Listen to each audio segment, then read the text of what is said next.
starting fairly soon, we'll be bombarded from all sorts of media with images of happy families that are apparently having amazing Christmases and never fight and so forth, and it can add to the loneliness.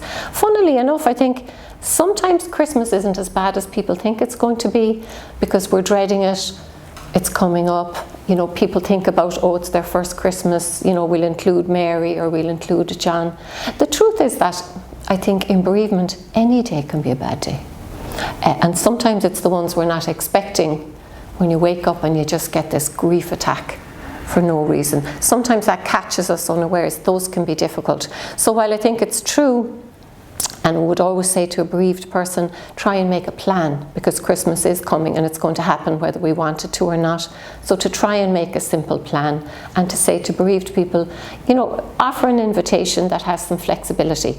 You know, would you like to come for dinner? I'll pop down and pick you up, and feel free to leave anytime you want. You know, try and be flexible to the person's needs. Dropping in a nice note, not a jolly Christmas card, a note saying thinking of you at Christmas, can feel like some support.